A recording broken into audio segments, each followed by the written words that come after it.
Chapter 30. Jigsaw, Tiptoe, and Incendia got back to the caves and fixed the water supply, but the populace wasn't ready to forgive them and exiled them from their home. Jigsaw found a Celestia fragment and suffered a bit of a nervous breakdown.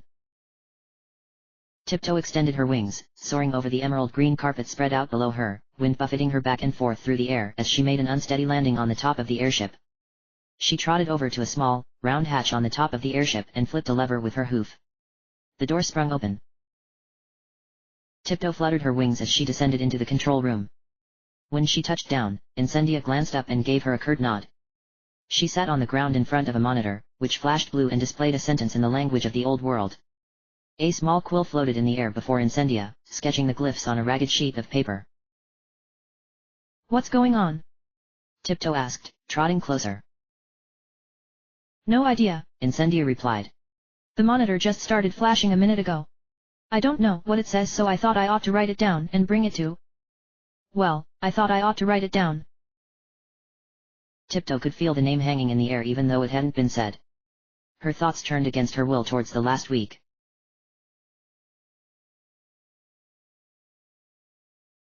Ever since they left the caves, the atmosphere in the airship had been strained. Tiptoe was more shaken than she had thought by what she had seen in the caves. She had had terrible nightmares the first night back in the airship, and she had awoken that first night in a cold sweat, tears wet in her eyes. She realized she hadn't even asked what had become of her mother and father. To make matters worse, Jigsaw hadn't been there.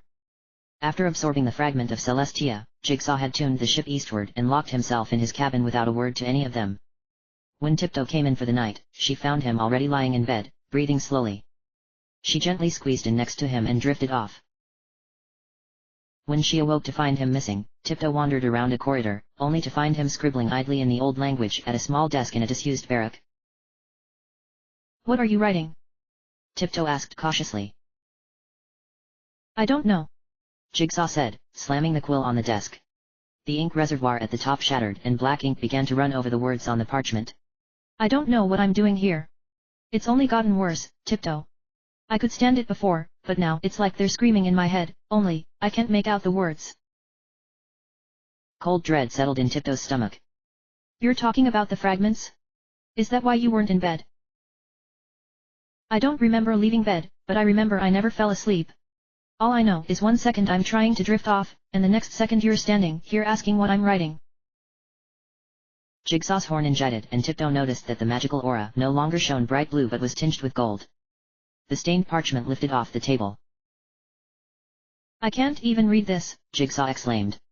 "I don't know any of these words. I don't know what they want, and I don't know why I'm even fighting it." All the anger drained out of his voice and his shoulders drooped. Tiptoe tentatively made her way over to him and gently nuzzled his neck. "You're still you," she assured him, "and I'm sure that they're only doing these things because they're important. We're the good guys, right?" Jigsaw gave her an angry glare. "Are we? We don't know anything more about Tantalus than we did at the start. We don't know his endgame. We don't even know our own. But the princesses are. But the princesses are good in the stories." Jigsaw interrupted. "Those are thousands of years old, Tiptoe. We have no idea if the story changed at all over time. They also said the whole world was dead, but we saw the truth of that.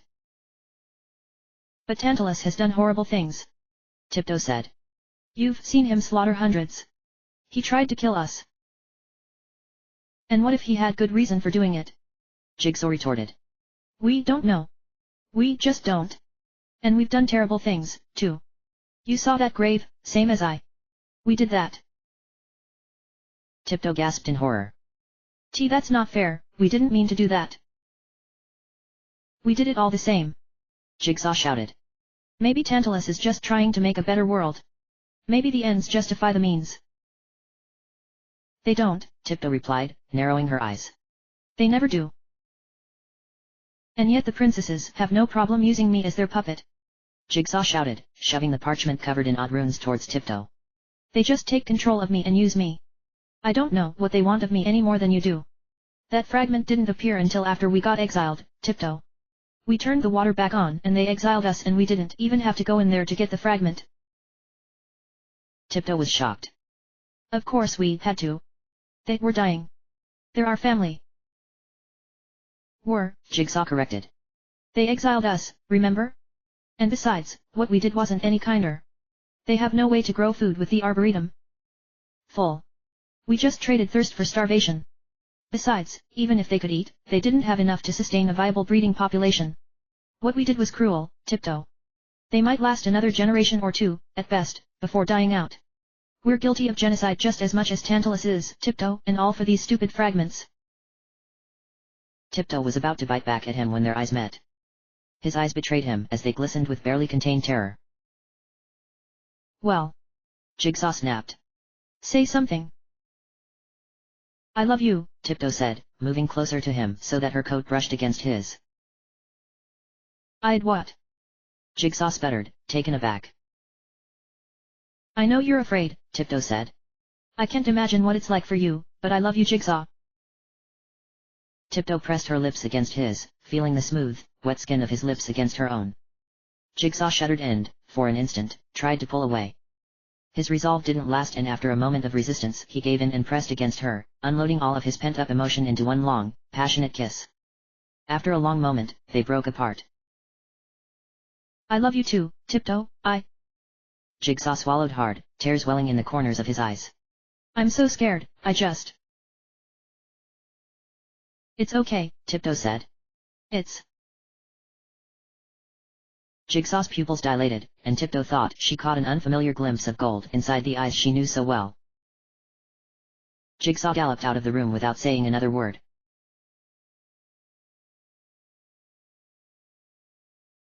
I'm sorry, Incendia said softly.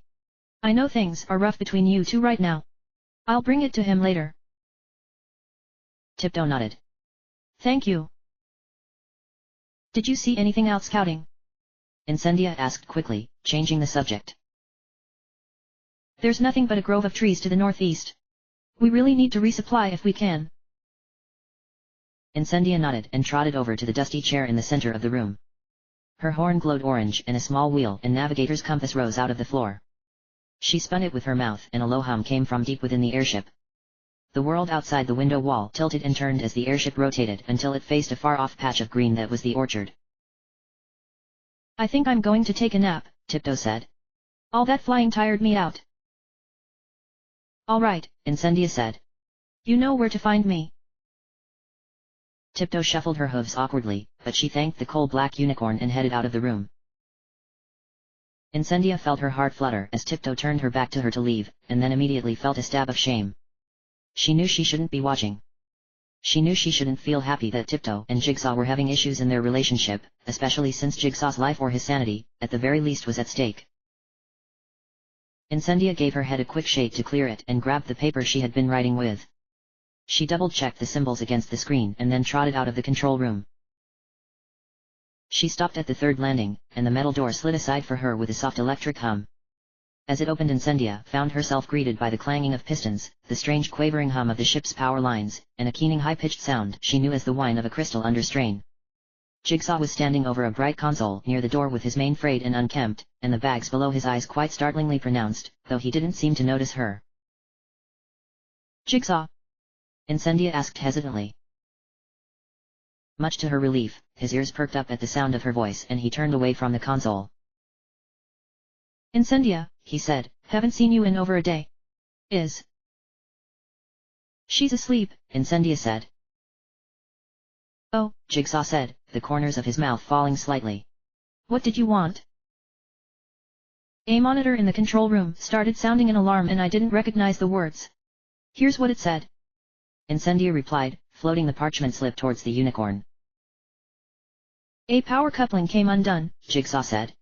They're always coming loose. I must have missed this one. Jigsaw said, leading Incendia along a series of tubes mounted on the wall. Jigsaw, she's worried about you, Incendia said. And so am I. Have you slept at all this last week? Jigsaw stopped and turned to look at her, and though his eyes shone bright, the rest of his face was edged with weariness. Not once, Incendia. I've tried. I'm so tired, I feel like I'm about to pass out on the spot, but they want something from me. They keep trying to take control, but they're broken, not whole, so they can't do it properly. Incendia's eyes widened with surprise. You haven't slept once? This whole week? And you never told us. I didn't feel like it was important. So long as I can keep myself busy fixing the airship, I can think. But when I stop... Jigsaw's eyes were glowing. Incendia felt that they were looked through her and into her soul. Something's gone wrong. Something they know but can't tell us. We have to hurry. Jigsaw shouted. Incendia took a step back. Jigsaw blinked, and suddenly, his eyes were back to normal, bloodshot, tired, and blue. I'm sorry, Incendia, it's the goddesses. They're upset at our pace. I can't control when they come out. He smiled weakly. At least they're not trying to kill me. When Tiptoe and I escaped Stalingrad, they teleported us out of a dangerous situation and I felt like I was being torn apart. I don't think they're going to let me die of sleep deprivation. Are you sure you're okay? Incendia asked.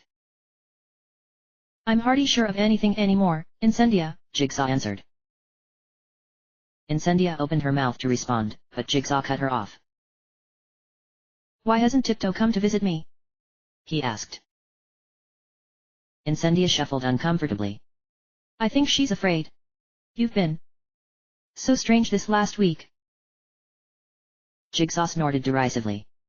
Yeah, thanks for telling me. I wasn't aware.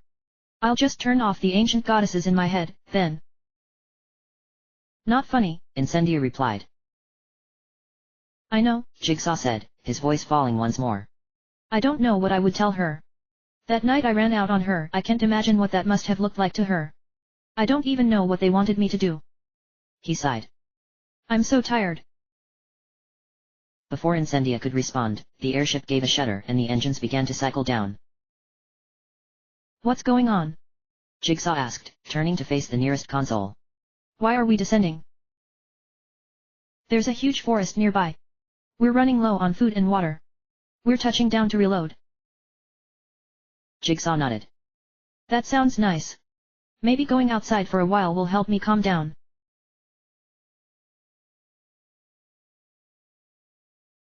Tiptoe, Incendia, and Jigsaw stood side by side, saddlebags slung over their backs, as the stairs lowered from the base of the airship to the ground.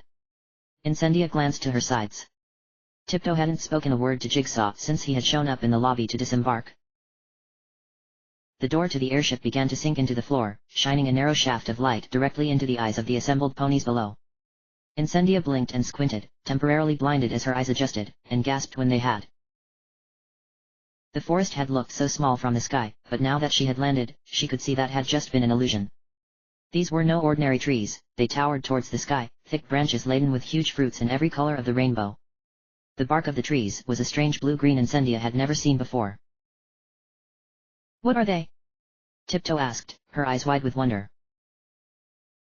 I don't know, Jigsaw responded. The fruits look like huge apples, almost. What could have caused them to get so large? Tiptoe's stomach twisted at the sound of Jigsaw's voice. She knew she shouldn't be upset. Jigsaw wasn't fully in control of his actions, but she still couldn't help it. Her gut twisted when she thought of him. Incendia glanced around the airship as the silence stretched on relentlessly. Realizing the stalemate her companions were in, she cleared her throat. Should we head out? Tiptoe nodded curtly and set off down the stairs, Incendia and Jigsaw following closely behind. The air outside the airship was cool, moist, and wonderfully fresh. A few yards away from the edge of the stairs, the river rushed by, the water running white as it flowed around a row of upthrust rocks. How are we supposed to get over that? Incendia asked. I mean, Tiptoe can just fly, but...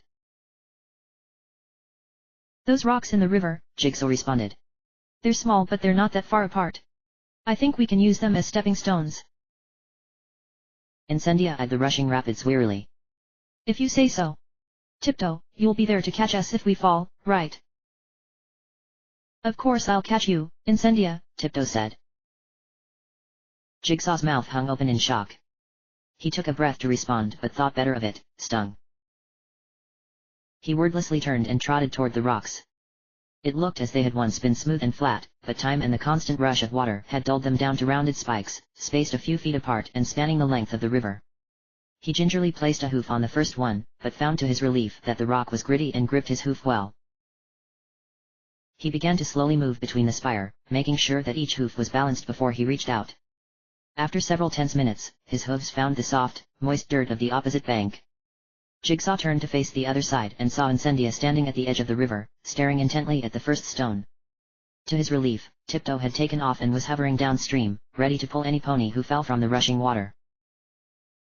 It's okay. Jigsaw called over the roar of the water. The rocks aren't nearly as slippery as they look. Incendia reached out a hoof and pressed it carefully against the rock and began to make her way slowly across the series of stones. After several shaky moments, Incendia hopped off the final rock and landed next to Jigsaw, and with a soft flutter, Tiptoe landed beside her. I'm not looking forward to doing that again, Incendia said shakily. So what are we trying to get? Can we eat those fruits? I don't know, but I think I can find out. Come on. Jigsaw prompted. Together, the trio trotted towards the towering trees. As they walked, the grass around their feet slowly gave way to thick shrubbery. Tiptoe's wing brushed against one of the thick, thorned branches of a nearby bush and a feather yanked free, causing her to shout in surprise and pain. What happened? Jigsaw said, whipping around to face her. I'm fine, she said. I just got caught on a thorn from one of these bushes. Jigsaw glanced towards the tree line. The woods look like they're full of them, Jigsaw said. Try and be careful, we don't want anyone getting caught in one of those. I could burn them, maybe, Incendia offered. No, Jigsaw said quickly. Too dangerous. We can't risk a forest fire. They soon reached the edge of the forest and got their first up-close look at the strange, twisted trees. From their base, each tree was so full of thick branches that the trio couldn't see the top. The thick, rainbow fruits hung heavily from each limb, dangling ominously over the assembled ponies. What are these trees? Incendia wondered aloud. I've never seen anything like this. Look at the ground, Jigsaw said, pawing at a small patch of dirt with a forehoof. The dirt was strangely colored greenish-blue, like the bark of the trees, and it glowed with a faint luminescence. Incendia leaned in to get a closer look and recoiled when she felt a strange tingling in the tip of her horn. What is that? The ground here is saturated with magic. That explains why the trees are so large and strangely colored. Jigsaw explained. Does that mean it's safe to eat the fruits? Incendia asked. In answer, Jigsaw touched the tip of his horn against the tree. His horn began to glow with a soft blue light and the tree responded in kind, taking on the same dim luminescence as the dirt below them had. The limbs rustled as though in a breeze. After several seconds, Jigsaw pulled away. What just happened? Incendia asked. The fruits are safe, Jigsaw said. I don't know what they are, but they're not poisonous, I think. Be sure to rub them on your lips before eating one, and if you feel a sting, or any sort of numbness, don't eat it. What happened to make them this way? Incendia inquired. I have no idea, Jigsaw responded, but we should probably be careful in there if we're going to gather these. I have no idea what this might have done to other forest life. Incendia, do you mind taking point? I need to stay behind for a moment. Incendia was about to protest when she saw Jigsaw glance towards Tiptoe. Silently, she nodded and trotted off into the forest. Should I harvest from up above, then? Tiptoe's eyes didn't meet Jigsaw's. Tiptoe, I know that you're mad at me. I know that I haven't come to see you after I ran off that night. Can I just... Jigsaw was cut off when he saw the tears forming in Tiptoe's eyes. Mad?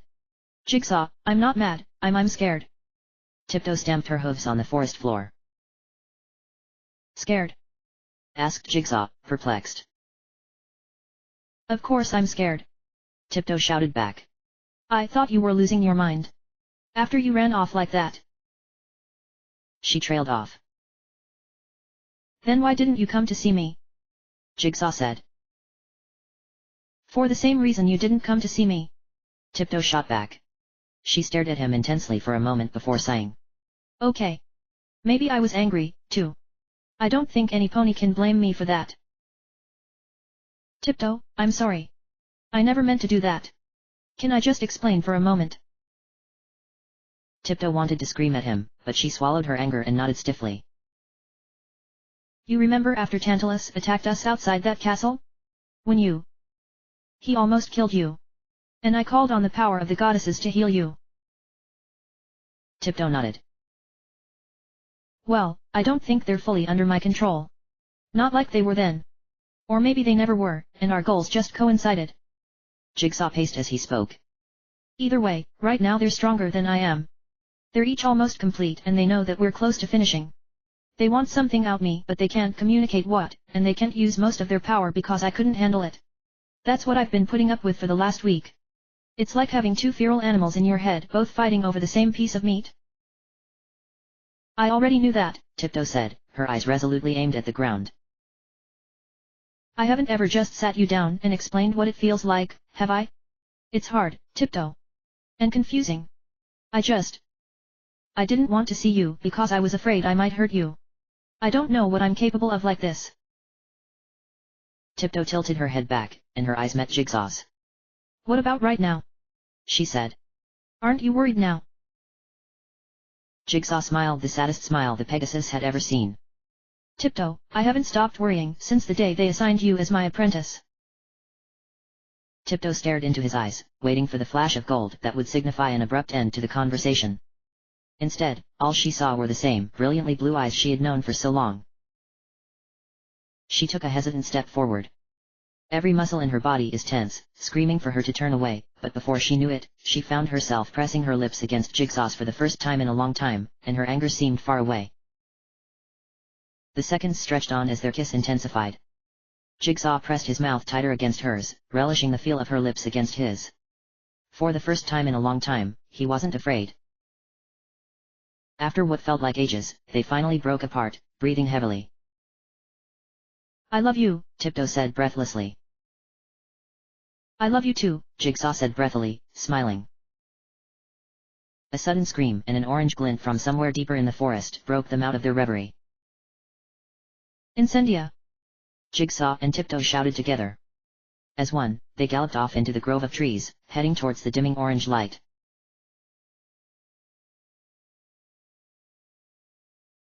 Incendia leapt to the side, flames trailing behind her, as the strange creature lashed out at her again.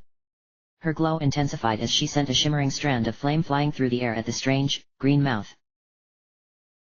Incendia slowly made her way through the thick undergrowth, trying not to focus on what Jigsaw and Tiptoe were engaging in behind her, when a plant unlike any growing around it caught her eye. It appeared to be a gaping blue-green maw on a stem, with shining dark brown teeth. As she approached, the plant had lashed out at her with that strange mouth, slicing a deep gash in her flank and causing her to cry out in pain and surprise.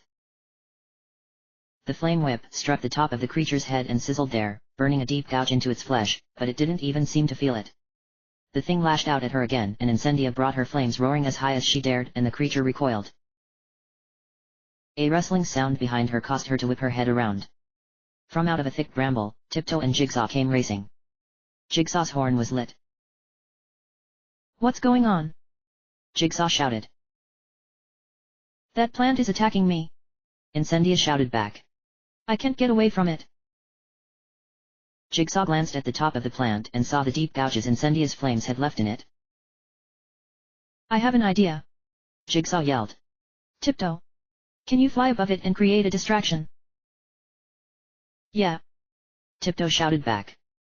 She flapped her wings and took to the air, soaring in tight circles above the plant. It thrashed this way and that, striking at her, teeth bared like a snake. Okay, Incendia, wrap flames around the base of the plant and apply as much heat as you can. Jigsaw said, eyes trained on Tiptoe. Incendia wrapped another flaming rope around the base of the plant. She closed her eyes and concentrated on the fire. She could feel the flames licking up the side of her body, extending out through her horn into the fiery whip, and reached into her magic reserves. The flames grew hotter, the orange giving way to white, and then to blue only moments later. The plant's mouth stopped biting and shuddered as it turned to Incendia. It gave one last feeble attempt at a lunge before the flames cut through the stem, causing the carnivorous plant to collapse at her hooves. Incendia gasped for air and the flames covering her began to fade until her coat returned to a solid black. Tiptoe touched down gently, the flutter of her wings displacing a coating of dead leaves and moss that coated the forest floor. What in Celestia's name was that? She said. I have no idea, Jigsaw said, but I think we had better get out of here. Even the plants are trying to kill us. Good idea, Incendia said. but, does anybody know which way we came?